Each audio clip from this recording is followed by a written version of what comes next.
and broadcast on over to Passage. It'll notify us when we're live. It'll say at the top of the screen.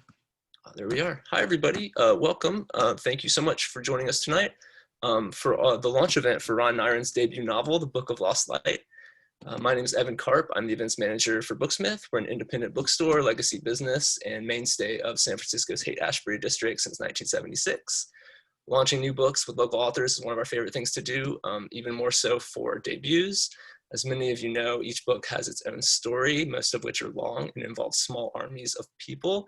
I think we're in for a special treat tonight, as we'll hear not just from Ron, but also from the members of his writing group of nearly 20 years, in itself, in my opinion, an exceptional achievement. Here to celebrate with Ron are Ann Packer, Angela Newman, Ann Cummins, Lisa Michaels, Cornelia Nixon, Sarah Stone, Rafael Yglesias, and Vendela Vida. A huge thank you to all of you for joining us tonight.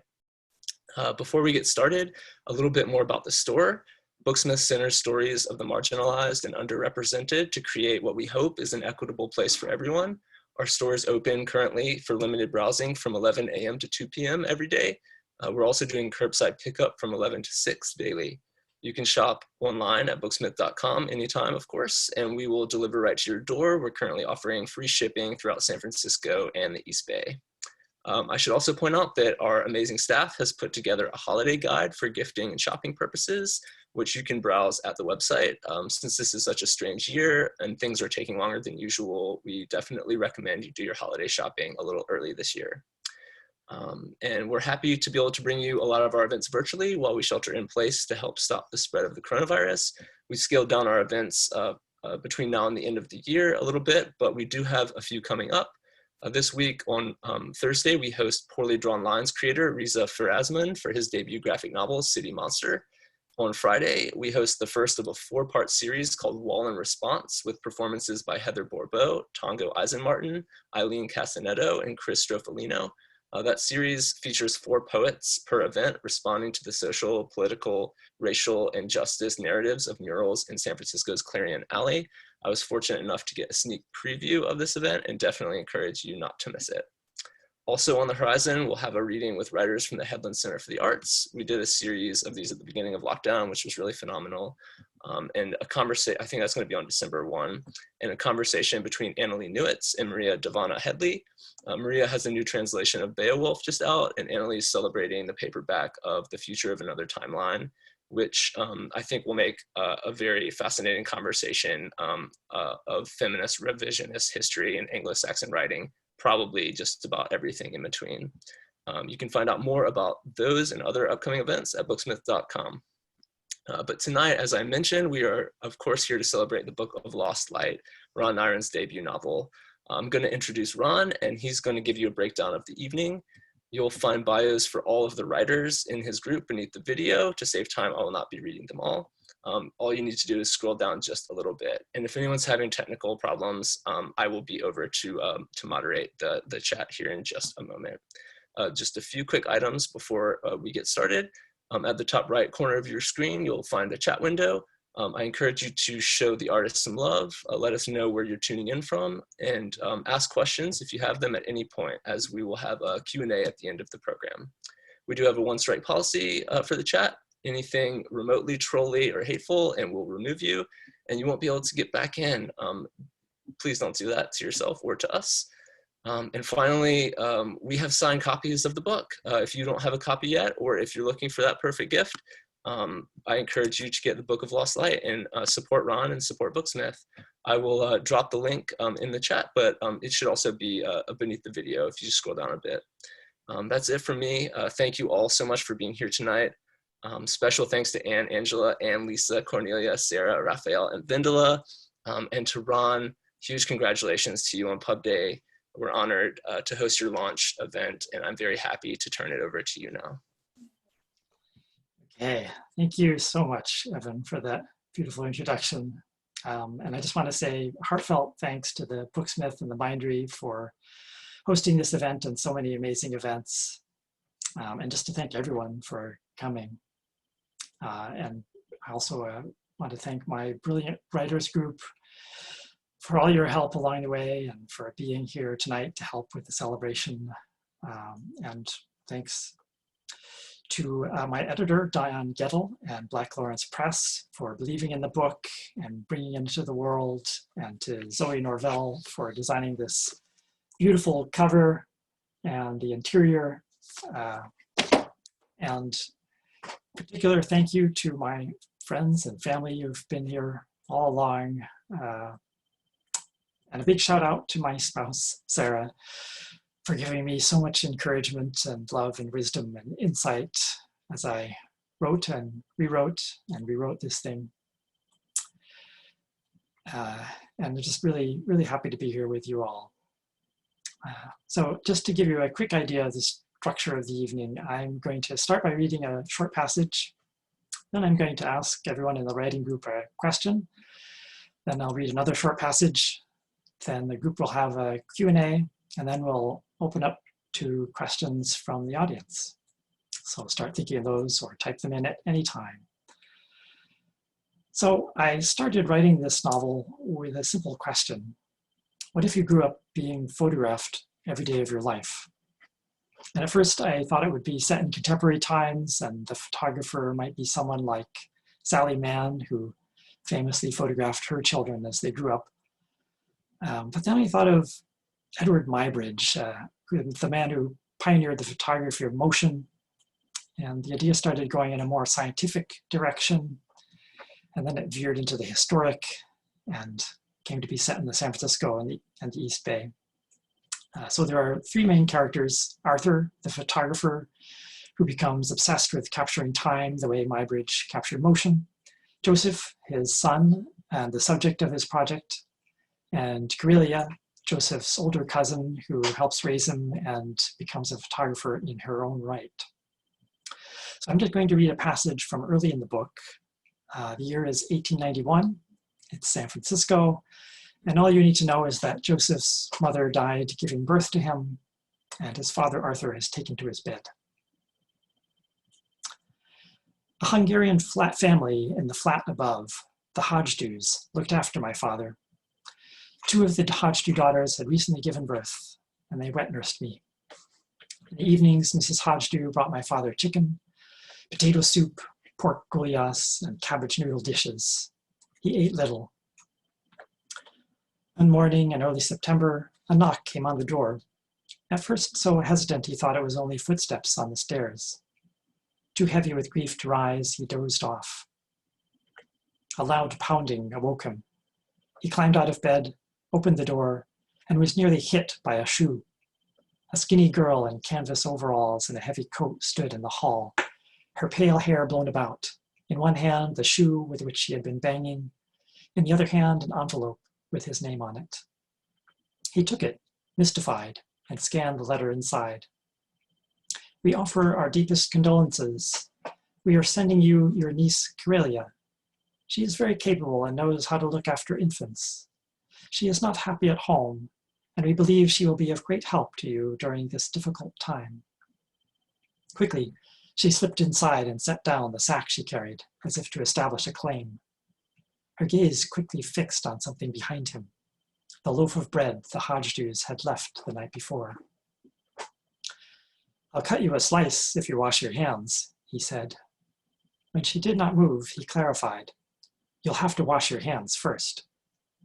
They looked filthy. Also, she stank. He led her to the sink and turned it on for her. He wondered if she'd seen running water before. She spent nearly 5 minutes scrubbing her fingers. He buttered a slice of bread and watched her devour it. He cut her another slice, gave her a drink of water, and reread the letter. Did anyone travel with you? He asked. Having eaten the second slice of bread, she sat unmoving at the kitchen table. Can you speak? Said my father. Yes. How old are you? She gripped the table. 15. He judged her to be no more than 12 or 13. I'm sorry, he said. I wasn't expecting anyone. They might at least have sent the letter beforehand. How this scrawny, untalking girl could be of any use was beyond him. Are you tired? She gave him a glazed, imploring look. He rose, stripped the sheets from his bed, which hadn't been washed in weeks, and remade it clumsily with fresh ones. She crawled on top of it fully clothed and fell asleep. That was my father's version of the story of Cornelia's arrival.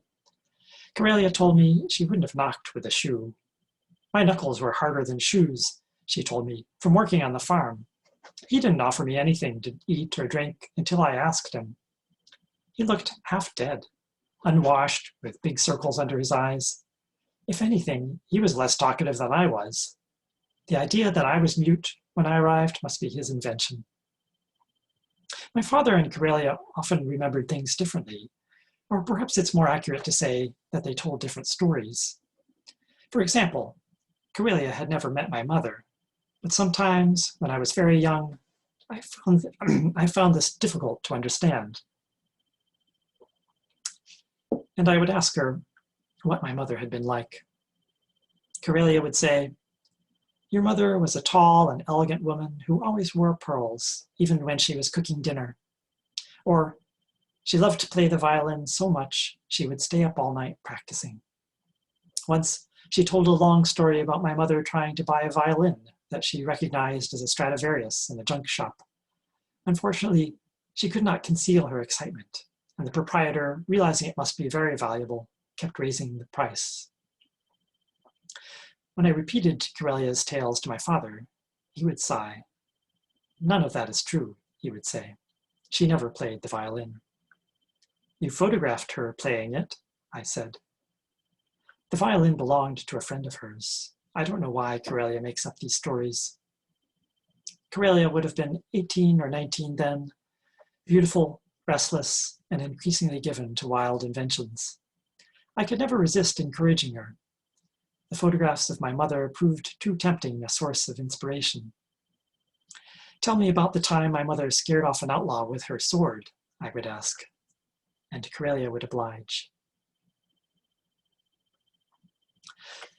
So because this book relies so much on research and because it's such a part of every writer's life, I thought I'd ask the group, what's one fun or surprising thing you learned in researching one of your novels? I'm going to ask Sarah to go first. Sarah? Thank you. So I was thinking about this question of research because even when we're doing something that's close to our own lives, let alone when we're not, we wind up having to go and find out more. And for Hunger Games Theater, there was a fair amount of library and internet research, but I also did a lot of stuff, immersion in one way or another. There were a lot of actors and playwriting. So I took playwriting, I took acting, I took improv, I did theater of the oppressed class. And one of my favorite improv games is what I'm remembering is dolphin training. And what it is a group of people in the improv can get someone to do almost anything by giving them little dings of approval when they're on the right track and then going totally silent when they're not. So I've seen, like in my class, there was somebody who was able to, they were brought into the room, they were able to go around, go up the stairs, get a drink of water, come down, open a newspaper. You know, I had in the story somebody singing, telling folk tales, and it was just remarkable to me how much you could do with the simple withdrawal of attention. Like, and this just strikes me, I don't know why this strikes me right now, but when you totally withdraw your attention from something, all of the air goes out of it. And so people would stand there and there was complete silence, and then they would not do it, but then they would start any action, and there was like this ding, ding, ding of approval. And yeah, that's my piece of research that I wanted to share. So let's see, we all have different screens. I'm looking down and I see Vendela. Vendela, do you want to go next? Hi, thanks for sharing that, Sarah. I was wondering if the same thing applies to writing groups, if people just stay quiet and don't say anything, if the writer takes that as a sign something's not working. My favorite, I've learned so much from every book that I researched, and I learned so much from talking with all of you about researching. And but my most recent thing that I discovered when I was writing my last book, it comes out in February, We'd Run the Tides, was set in San Francisco, and I was researching homes in San Francisco, and I was researching this magician's home in San Francisco. I used to always pass when I was younger, and I never really knew who lived there. I assumed that Houdini had lived there because I knew a famous magician had lived there. And when I was researching, I found out that Carter the Great had lived there. And then it set me on this path of really trying to figure out what the inside of this house had looked like. You know, what does a magician's house look like? And mind you, this was only one sentence in a book, but this is what writers do, right? You can find this one sentence and you have to get to the bottom of it, and it can take you 2 days of research, as I'm sure Ron experienced, you know, as well when writing his book, and all of you have experienced. But I found out that inside of Carter the Great's house in San Francisco, he had a theater in his basement, as you know, so he could entertain, but he also had a dining room table that rose up through trapdoors. And I just love that idea that you would just have trapdoors, and every evening be kind of a magical event with something surprising coming up literally through the floorboards. So that was my fun research. And I will pick the next person. Below me, I see Lisa Michaels. Hey, Lisa. Hi, thank you for, passing the baton. I was trying to think about this. So there were lots of little things researching both this historical novel that I wrote about a pair of newlyweds who tried to raft down the Grand Canyon. There were little nuggets that were super important to me, but I thought the most important thing I learned was probably that saying I'm working on a novel is like a magic sentence that makes people share what they know. So I had a guy who I knew was raised on a ranch and shot this kind of a rifle, and I wanted to know what would be a thing to say that he was a really good shot. And I called just literally the gun shop in the Yellow Pages, because it was like pre-internet, and said, hey, I'm working on a novel and I want to know what a guy in the 1920s with this rifle who was a good shot. And he's just right away willing to drop everything and really get into your problem with you. So he said, yeah, at this yards, the bullet drops so far that you have to aim for the head to hit the heart. So at this distance, it would be like a deer would look like a mouse, and you're aiming for the head to hit the heart of the mouse, and I was like, okay, thank you. So I was just struck more than anything by when you're on this little passion project hunt like Vendela, you want to find something out that people are very generous, and that people who even aren't working on books might just, when they have a question, try calling someone and saying, hey, I'm working on a book. Do you mind telling me what you know about, X, Y, or Z little cranny of the world? And then I think all of us maybe share that love of the archives, of going in and you put on your white gloves and they bring you this piece of paper that no one's probably asked to look at in a really long time. And I used to get little shivers about that. Like, this was real pen, real ink, written by somebody going around the Cape Horn in 1849. And no one has asked for this in a really long time. And now I'm reading it. What you do with it, that's a whole nother matter. So I will pass the baton to Ann Cummins. All right, this is such a fun question. Thank you for thinking of it. I went back to my novel Yellow Cake for my most fun. I mean, fun is the key word here. I'm doing a lot of research that's not fun right now, but fun is directed me to a character in Yellow Cake, my character Sam. And basically in my fiction, I find that characters always draw me into the research. So I need to know and feel and inhabit my characters before I know, what's important to them and where they're going and, basically what their lives are. My character Sam wanted to get far away from where the novel is set, which was in New Mexico. So he went to Florida and he became a, he learned how to tie flies for his living there. He lived down in Marathon. I'd never been to Marathon, Florida, and I loved Google Maps. So I got to get a street map of Marathon. I learned where the fish and tackle stores were there. And I learned an amazing amount about how to tie flies for fishing. I just want to read some names of the flies that Sam learned to tie. They were called the blue dun, the black gnat, the coral moth, the mirth, the red-winged moth, the silver speeder. He learned how to fish for mackerel with little white flies that skim across the top of the water. And I loved that. And I felt so much that I knew it, that I could go do big fish or deep sea fishing with the flies that Sam tied. But what was interesting to me about this question is I hadn't read that in a long time. I had to go search for it. And I had forgotten all of those names. I once knew those names so well that I could, I memorized them.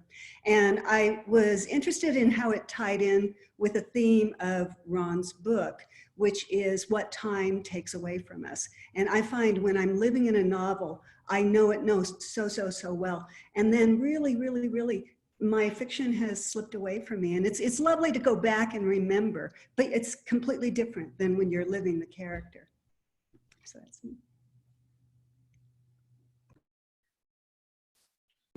I will call on Angela Newman. Hi, it's so great to hear all these examples of good research. I'm going to give you my worst and my best. My best is happening now, and I have never understood why people are fascinated with like true crime and serial killers. And I'm writing a crime novel, and so my guilty pleasure is watching all these shows like Forensic Files and all these things you can get now, you know, wherever you want to find them. And I'm loving every minute of it, this gruesome information and how Forensic Files is changing all the time. Like now they've completely thrown out blood spatter evidence, where for a long time they, you know, convicted people on blood spatter evidence. So I'm having a lot of fun, and it feels like work, but it's really, you know, just probably a terrible thing to spend my time on, but it's helping, you know. And I still don't, because the novel is still mostly unwritten. I can almost justify anything that I want to watch instead of, you know, pushing forward with pages. So that's the best. The worst is when I was doing my MFA, I wanted to write a story about the Mary Kay makeup selling company. And so I called them and I said, can I come to this conference? And it was a one-day conference held at the hotel in Bloomington, Indiana. And the woman on the phone was very friendly. She said, yeah, come. And are you interested in joining Mary Kay? And I was very clear that I wasn't, that I was writing a story. So she told the organizers of the event, and there were maybe 200, there were lots of people there.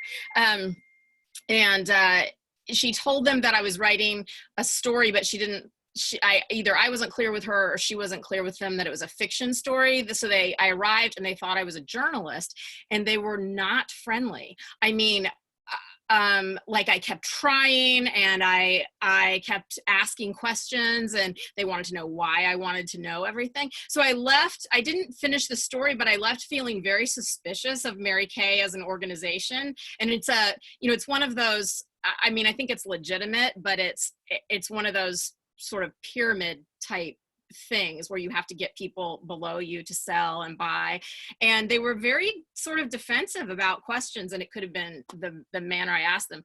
But I ended up, you know, staying there for a very uncomfortable 3 hours and then leaving and feeling a little iffy about the whole experience. So, but it was funny at the same time. And they did wear, a lot of them wore pink suits, and there were several of the pink Cadillacs in the parking lot, and they were true believers for sure.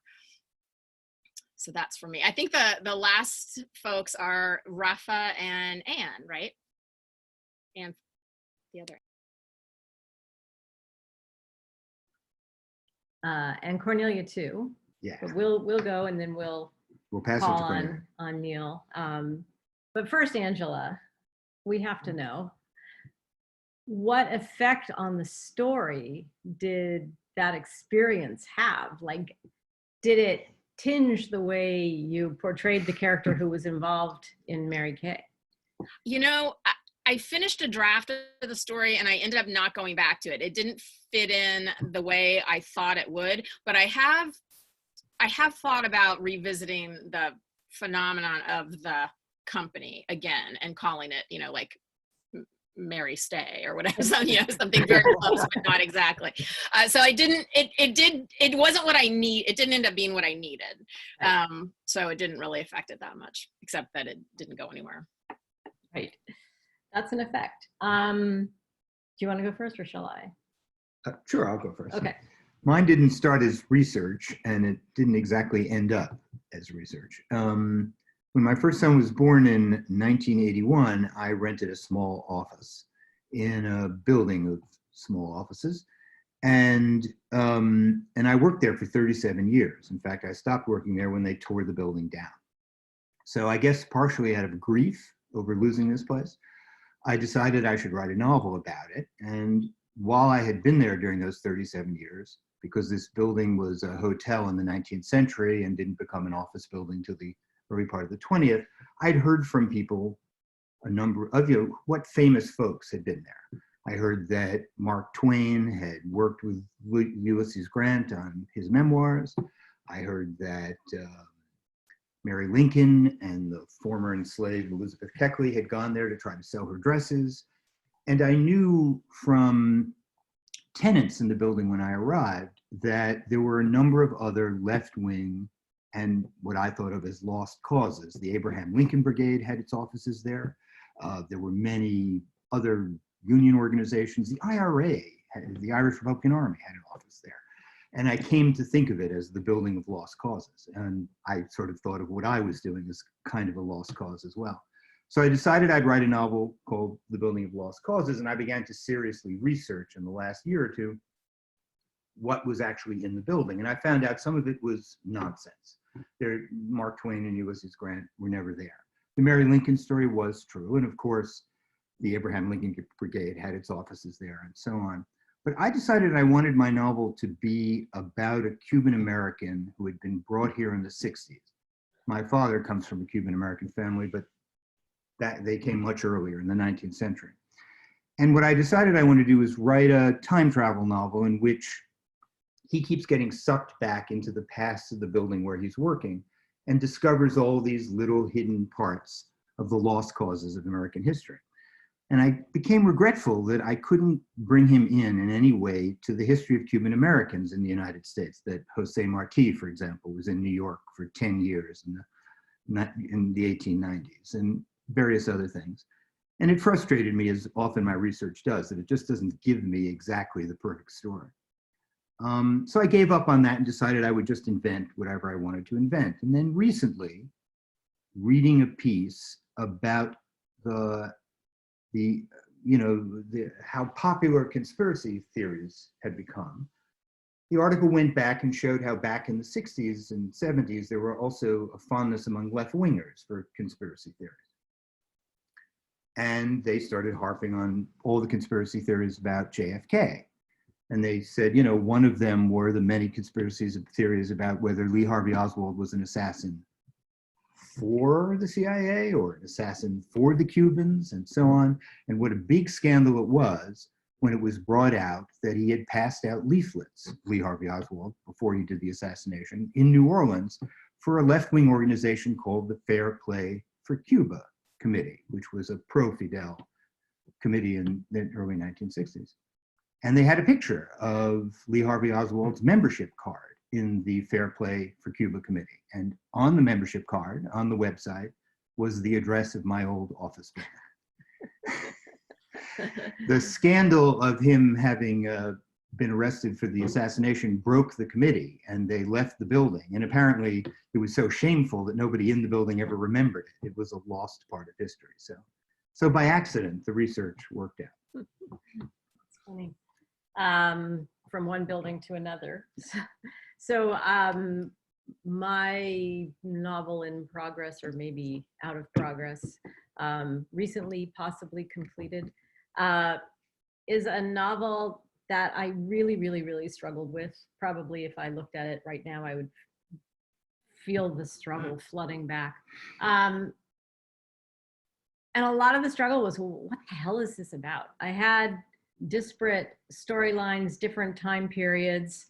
And at one point, and when I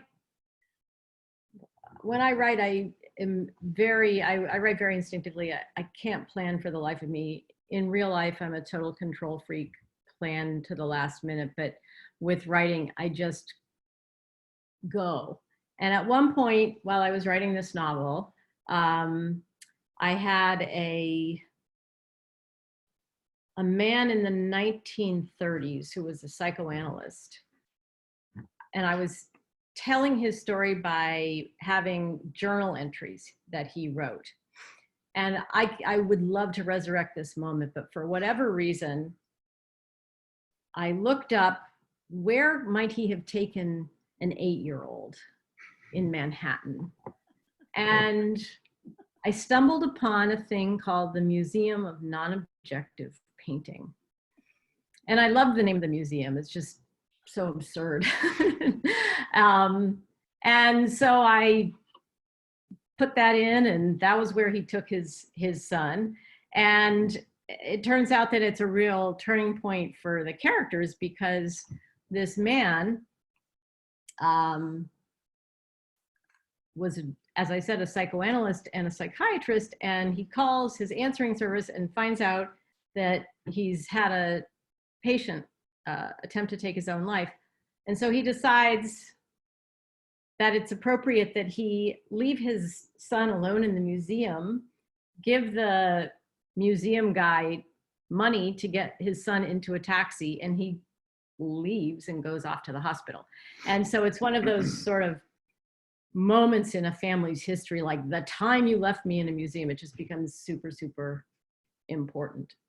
And many, many years and frustrations into writing this book, I suddenly realized that that was my title. My book was going to be the Museum of Non-Objective Painting. So I had already investigated what it was, and I knew that it was where the growing Guggenheim collection was housed before the Frank Lloyd Wright building on Fifth Avenue in New York. A small place in a former car dealership on Madison Avenue, which is in and of itself really hard to picture. But just in the last year or so, I finally got a book that had photographs of the inside of the Museum of Non-Objective Painting. And I neglected to mention that the little boy, despite being abandoned, had been very, very taken with the art there, which was all non-objective and geometric. And he was a science kid and really, really liked it. And I was delighted and amazed when I actually saw photographs of the interior of this museum to discover that the art was hung at floor level. So rather than up high on the wall, everything was along the baseboards. And I actually am going to try to show you a picture, which may be foolhardy, but we'll see if it works. It's the weirdest display of art that I can imagine. So bear with me. I don't know if that does that work at all? Yeah. So anyway, that was the Museum of Non-Objective Painting. And it made perfect sense that a little boy would be really taken with art hanging at his own level. So that's my little story. And I think we go to Neil now. Cornelia Nixon, hi. Thank you. And you cannot abandon the Museum of Non-Objective Painting. Sorry. I think we all loved it when you showed it to us this summer. You must continue. I apologize to everyone for being late in arriving. I was trying, but I had only registered as an audience member, it turns out, not realizing we had a special link. And finally, Sarah and Evan were able to help me get on here. So I apologize. I've been thinking about, I love research. I'm good at it, and it's something I've been trained to do. And I can get lost in the research. It's so wonderful. I have two major candidates for my favorite moment of research, and I'll give you one, and if you want the other one, I'll tell you that one too. I'm gonna pick the moment in my novel, Angels Go Naked, which is a novel in stories. When you're first introduced to Webster Hale, who calls himself Unutchimakitchigamik, which means he lives beside the sea in Algonquian. He's living in Bolinas and doing research for a PhD in microbiology, oceanic microbiology at UC Berkeley. He's collecting samples out there in Bolinas and testing them. He's specifically interested in the larval stages of the moon jellyfish. And I found wonderful stuff. I was teaching at Indiana University at the time, and I would spend a lot of time. Hi, Angela. Yes, I have to say, that's an aside. Angela, I read that Mary Kay story. I was Angela's thesis director at Indiana. You should go back to that story. Okay. Meanwhile, while reading Angela's thesis, I was down in the bowels of the biology library at Indiana University, reading about everything I could find about the moon jellyfish. And I discovered that it goes through an amazing cycle of 4 phases. I think it's 4, I don't quite remember the details, in which it doesn't look like a jellyfish at all until the end. At one point, it looks like a tiny palm tree. At another, it looks more like a floating starfish. It's completely wonderful. And I discovered, reading the recent research, that the slight rise in ocean temperature in the last few decades has caused the moon jellyfish to stall out at a pre-adult phase, not reaching sexual maturity. And this became an obsession for my character, Webster Unutchimakitchigamik.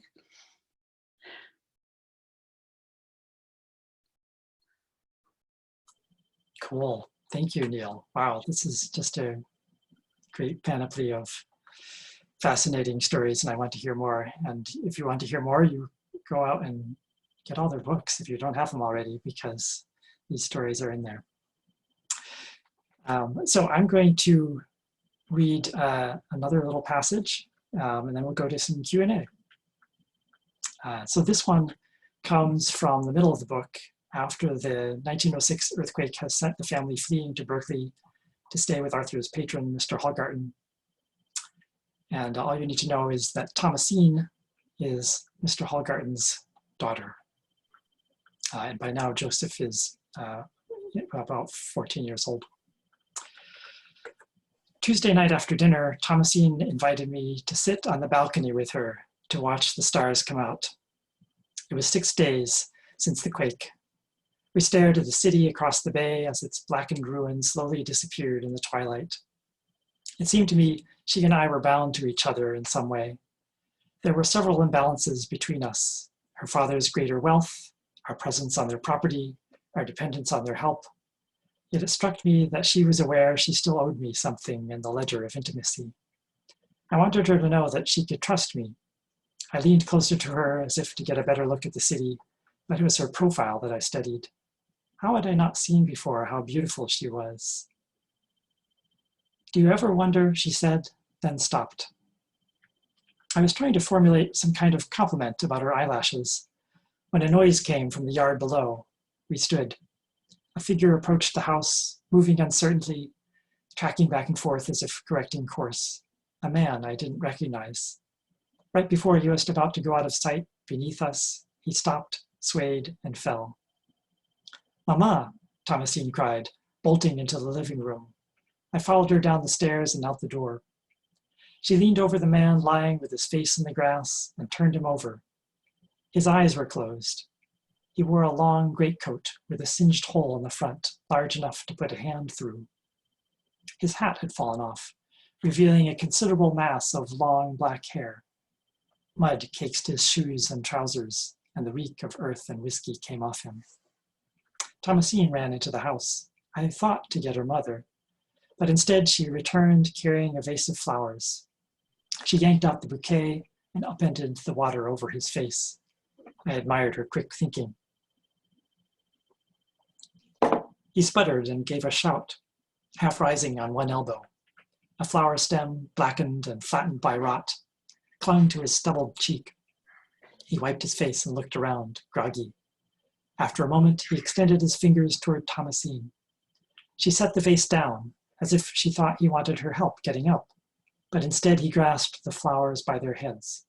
She let go, and their stems reluctantly released from her palm. "You need to get that hand looked after, darling," he said.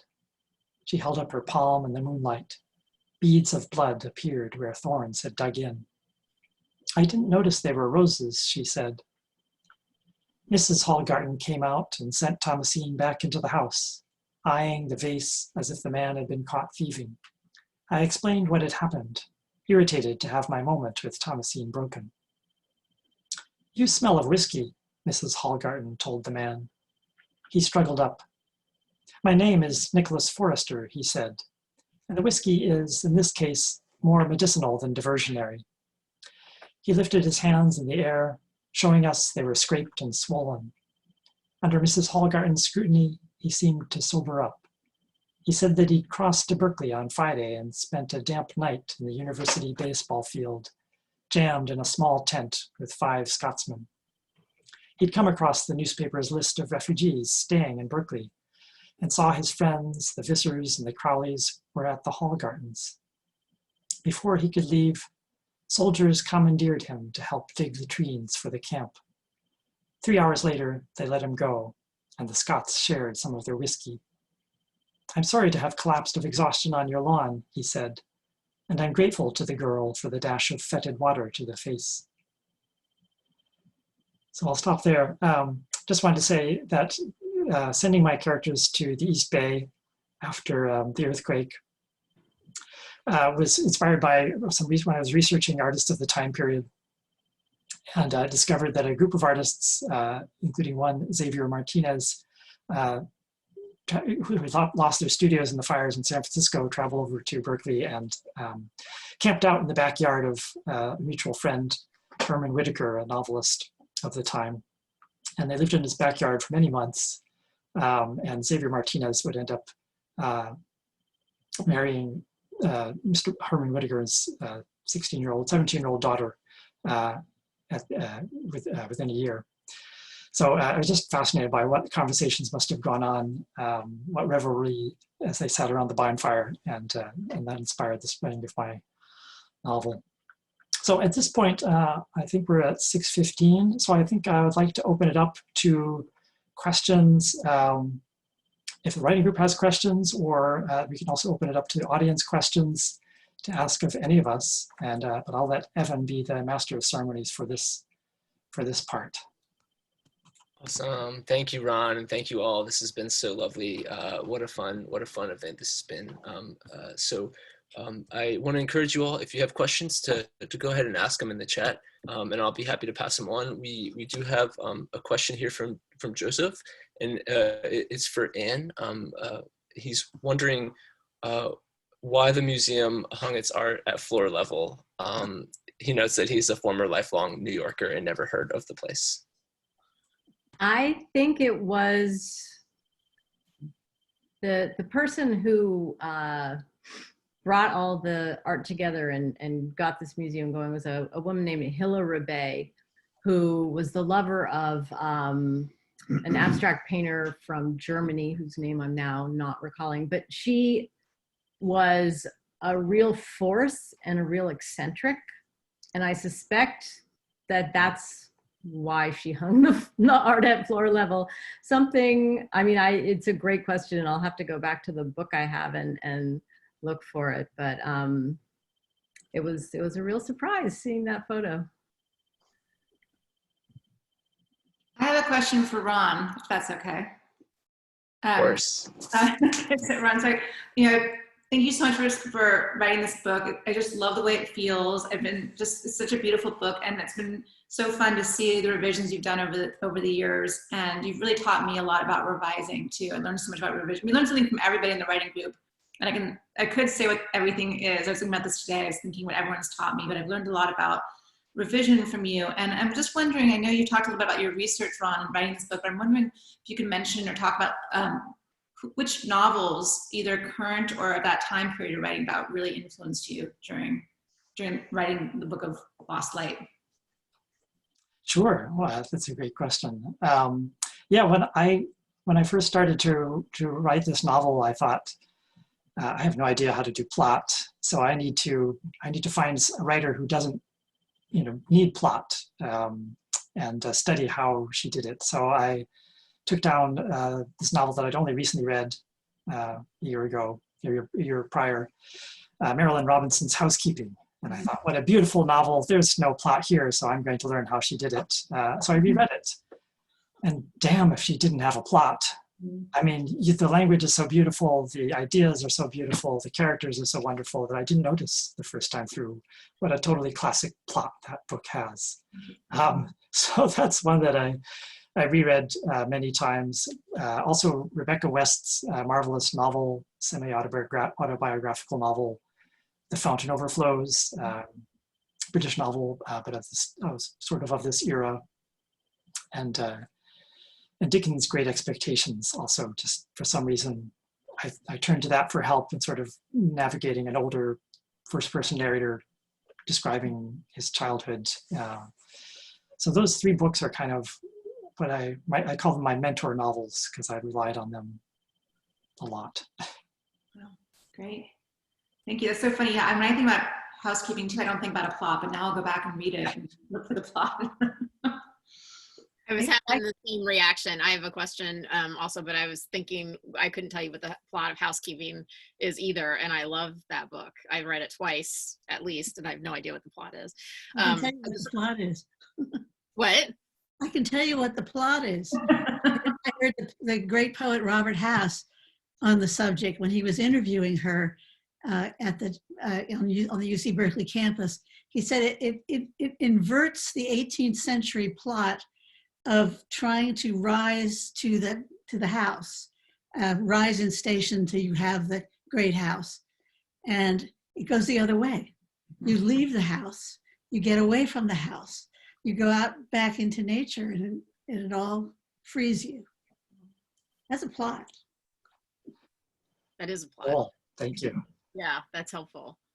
I was just struck, Ron, when you talked about Arthur's attempts as a photographer to capture time, and thinking about how, as novelists and people who work with narrative, we're always trying to capture time and manage time and maybe, deny time, or, somehow create something that exists because of time and yet always outside of time, because it can always be picked up again. I mean, the relationship to time as a writer, or even as a visual artist or as a photographer, is so it's so elusive and obvious and complicated and straightforward. I mean, it's all of these things, and I just wondered, thinking about that, and from how Arthur is trying to sort of exhibit the passage of time through motion with his experience. Did you think about like writing differently? I mean, you worked on this novel for a long time, so there's that kind of time too, like just the process of writing and living while you write. I'm just curious if you thought about time and fiction. Yeah, totally. And it's sort of weird. This novel took me about 15 years to write, so it's about as long as Arthur's project lasted, which I had no idea at the outset that was going to be the case, but there is a weird parallelism there. But yeah, I quickly, when I first started writing the novel, I wrote 3 versions of an opening in different voices and different points of view. And one of them was Joseph telling about events that happened before he was born, talking about Edward Muybridge. And that one just seemed to have the most energy and life to it. There's something about his voice. And not starting with his own story, but with the underpinnings before that, decades before he was born. So that was sort of that. Once that took place, I was like, okay, this is going to be a linear novel. This is going to go from 1870s with Muybridge all the way up to I didn't know exactly when, but after the earthquake. So once I had that, I sort of didn't, there could have been a variety of inventive structures that I could have pursued if I hadn't sort of had that strong sense that he was going to be a linear storyteller. Excellent. Thank you. Thank you for the question, and thank you, Ron.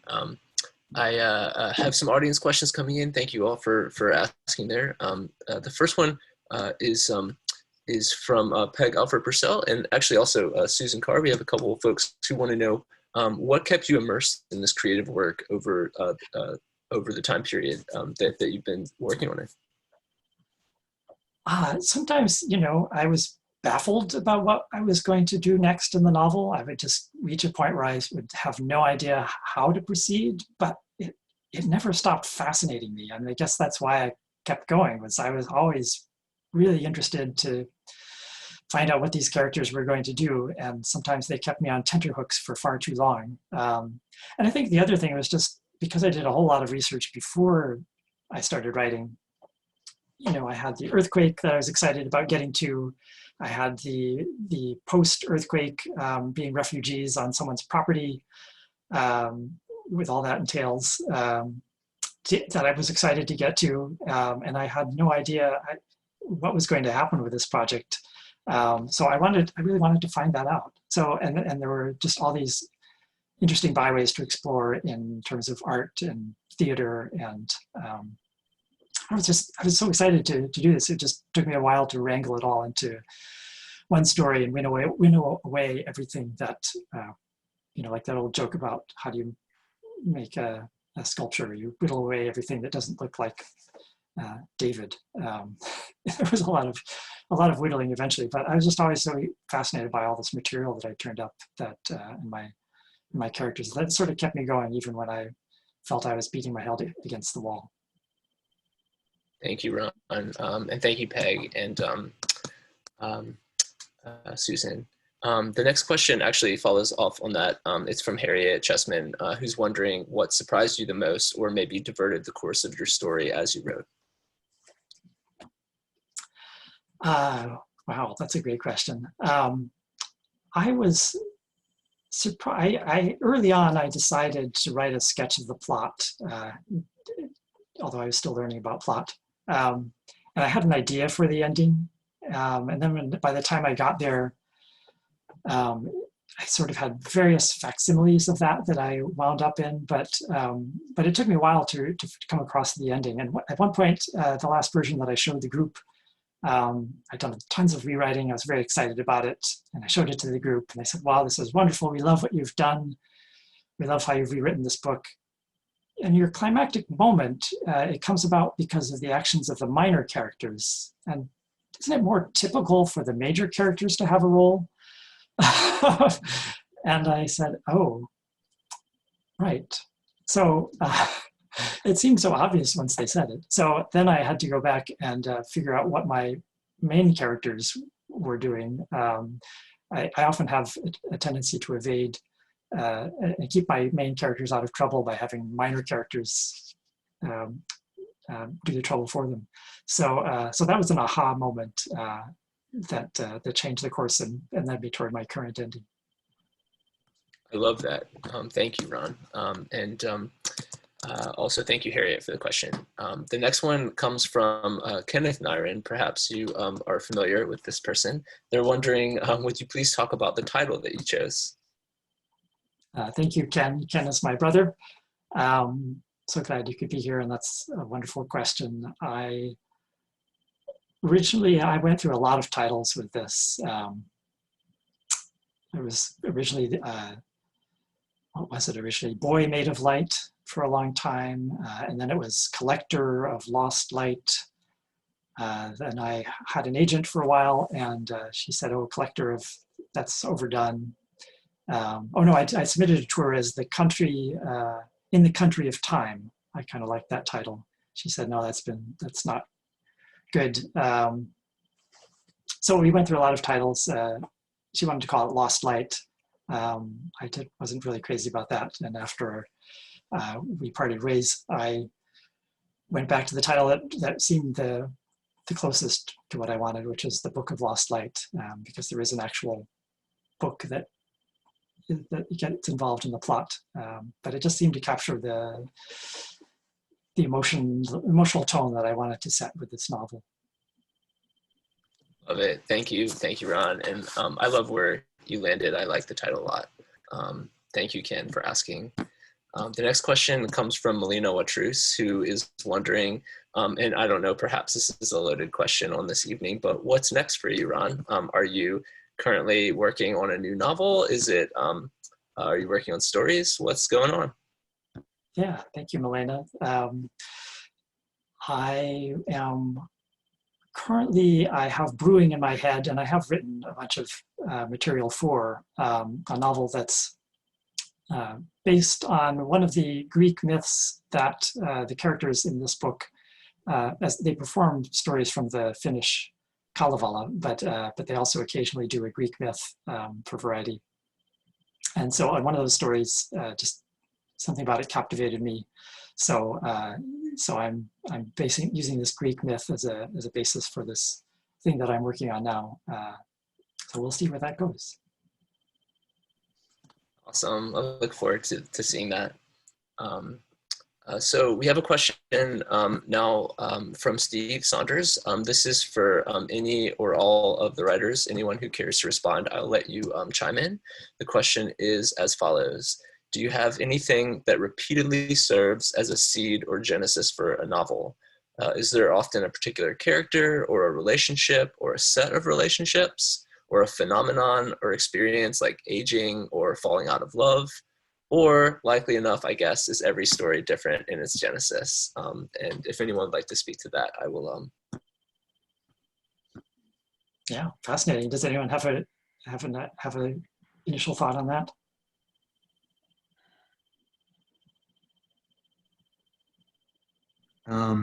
It's almost always true that no matter what the details of my stories are, that they have to do with the impact of some past trauma as it's exposed in the present. Sometimes I write that as a thriller, sometimes I write that as a comedy, sometimes as a drama, but if you look at it carefully enough, that's usually what's there. I was gonna say, I don't know if this relates to what Rafa just said, but that the seed always feels different to me, but the outcome feels remarkably related to the other outcomes. So, and usually it's coming to terms with, you know, somewhere I used to be, and a place I used to be, a certain community and culture. So, but I never think that's what I'm setting out to do. It just sort of bubbles up and shows itself to me again, you know, even if the stories are different or the book is different.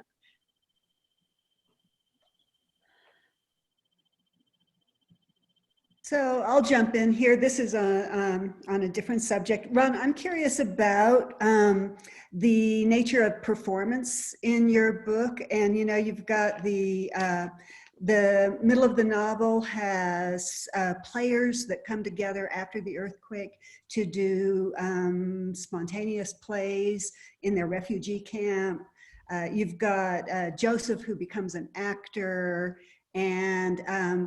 and whose endearing, wonderful character is his ability to mimic the gait of people he loves and people that he then inhabits on the stage.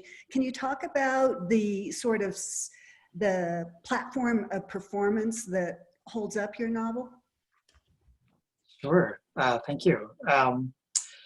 Yeah, I was in a few plays in elementary school and took some improv classes in my 20s. And so I've always been fascinated by acting, but have never pursued it in any sense. But Joseph is sort of my, you know, my theatrical avatar. If I were a more theatrical person, perhaps I'd be Joseph.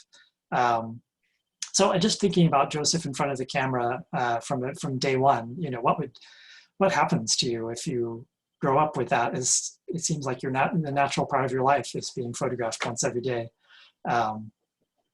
You know, I started asking myself, well, how would you grow up? What would you expect? What would you be tended? And it just seemed to make sense that he would become an actor even before he became a professional actor. That he would have that in him and have that expectation of an audience, or be sort of trained to think of an audience. So that's kind of how that got in there. And then once I found out that some of the Berkeley residents performed plays, amateur plays in the backyards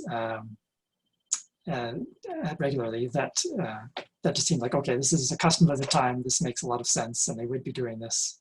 So that sort of took over and became a plot element. I had a question for Ron. It was so fun to dip into the book again and just remember that it's so visually precise and beautifully described, which for a book about photography is obviously a great plus. And I was thinking about some of the imagery around the earthquake and the streets where the sidewalks broken like toffee, and all these people have moved all their sofas and sewing machines into the park. And it's just very immersive and visually detailed. And I wondered, is there much of a photographic record? I mean, I know there's some of the aftermath, but like those images of the building where the front's sheared away and it's like a diorama box and people are in there trying to grab their stuff. Where did you get those images? And tell me a little bit about the research of that part of the book. Yeah, thank you. And thank you for that question, because that was a really amazing part of the research. So yeah, some of it is photographs. The San Francisco Public Library has archives. There are various online resources where you can look at photographs of that were taken in the aftermath. So that helped, but also there's this great research that the UC Berkeley Bancroft Library has put online its earthquake resources collection, which includes more photographs, yes, but also tons of letters and journal entries, other kinds of documents related to the earthquake. Because, you know, everyone goes through the earthquake, then the refugees, they're writing their families. They're describing what happened to them. They're saying we're okay. And some of them are just marvelous writers who had just beautiful turns of phrases that I coveted and, you know, didn't want to steal. So I had to, but it kind of forced me to try to describe what they were describing in as vivid a detail as they were.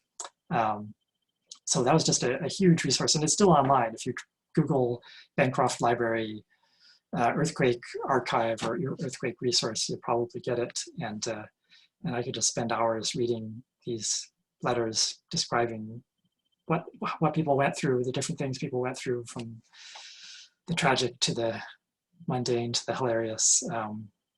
That was just a treasure. I love that. Thank you. And I know we're a little bit past time, so I have one more question. I just wanted to make sure that was okay. Ron, do we have time for another one? Yeah, and this one is kind of pertaining to everyone. It's about the writers group, and it's hold on just a moment here. This is from Howard, who sends congratulations to you, Ron, and wants to know if any of you can speak to writers groups, how to start and sustain one. What's the secret specifically to your longevity? This is quite a while for it to be meeting. What have been the greatest challenges, and how have you guys done it? Thank you so much, Howard, for that question. That's a perfect one to end on. And I can let other people jump into, you know, the biggest challenge is geographic dispersal, but thanks to the Zoom, we have been able to meet on Zoom because, you know, after 20 years, people move to different parts of the country, some of us, so we're not as close. So technology has helped with that challenge. As for the longevity, I just think, you know, finding writers we all respect and are fascinated by, it's just I'm always fascinated to see what each person comes up with, and that keeps me going. And plus, they give me brilliant advice. So, so I don't know. Other people have thoughts on that? I would add into that several of us first sort of got connected at a writers' conference that we were at. People were, you know, teaching or fellows, but I feel like there's a lot of great writers' conferences out there. The Poets and Writers has a list of them, and figuring out, does this sound like, you know, a place where there's the people who you would enjoy their teaching, and then the same the people who are similar to you get drawn to that, or there's something geographical if you want to be in the same place, and it feels like a great place to go. And then over time you sort of say, hey, would you like to share, and deepen the connections. And that was a really big thing for us. One thing I think that makes us, well, we love each other, but I think our flexibility in terms of our own schedules, like someone might have a draft that they want readers for, and maybe not all members of the group can read at that time. So a few members will get together and read that draft, and the people who can't participate will sign up for the next draft. So we get this kind of tiered response going on that allows us to both honor our own time and also be there for the group. I would add one of the reasons we've been able to continue for so long and really encourage each other, I think, really lies in our desire to help each other do the thing that we want to do, each of us. So there's no sense of anybody ever being pulled or pushed in a different direction from the one that they have, you know, clearly sort of set out for themselves. There's just a ton of respect for each person's process, vision, desires, and kind of worldview, really. So I think that's part of the secret. I would add, just going back to Ron, that when I think about our group and I think about him, what I can visualize are these beautiful handwritten page or two long notes that he would write when you had a draft, and just the love and energy that you have put into all of us, Ron, is just humbling. You are just so genuinely for the work and just such an intuitive reader. And to the person out there who's saying, how do I find people and who am I looking for? Is like, I think there's a ethic in the group of like trying to say to people, this is what it sounded like to me. And then you get to decide, okay, that wasn't what I was thinking at all. So back to the drawing board. But it's not so much about praise or criticism, but rather trying to describe how the work came across. And so he does that so beautifully. And I remember when I had a really botched book, there were several, and I was asking Ron and Sarah something, and I said, so Sarah, what do you think about this really histrionic opening scene? And she said, Ron? And I thought, oh no, like she's passing it off to the most tactful, most gentle member of the group who can do the hatchet job. So thank you for all your gifts of reading and time to all of us. It's such a genuine pleasure to see this beautiful book come to light, because the care that was put into it was also given back to us as, you know, you're, being read by you. So super happy. Thank you so much. Oh my God. Well, I'm just really so happy to be in this writing group, and so have been so nourished and inspired and challenged by all of you. And I just love how different everyone's writing aesthetics are, and ways of telling stories. I mean, just there's no homogeneity in this group, and yet we are able to read each other's very different works, and sort of, yeah, as people were saying, help them in their own aesthetic, or in light of their own aesthetic, see what new possibilities there are in that direction. I just feel like that's really precious to have in a writing group, is a group that, you know, however diverse their aesthetics are, they want to see each person go further in their own aesthetic, and appreciate that aesthetic. Well, I think that's a wonderful place to end, and what a special thing that you guys all have going on. Congratulations, Ron, for the book, and for those of you who are tuned in who don't have a copy, you should get one from Booksmith. It'll be signed by Ron, and we'll send it right to you. Yes, this is what the book looks like, and you could have your very own copy. Yeah, the link is just below the video. I'll also post it in the chat here again. But thank you all so much for being here. This is really a lovely way to spend the evening, and I thank you all for it. Congratulations again to Ron. Yeah, take care, everyone. And Too. Thank you so much, Evan. Thank you so much, everyone. Take care. Good night, y'all.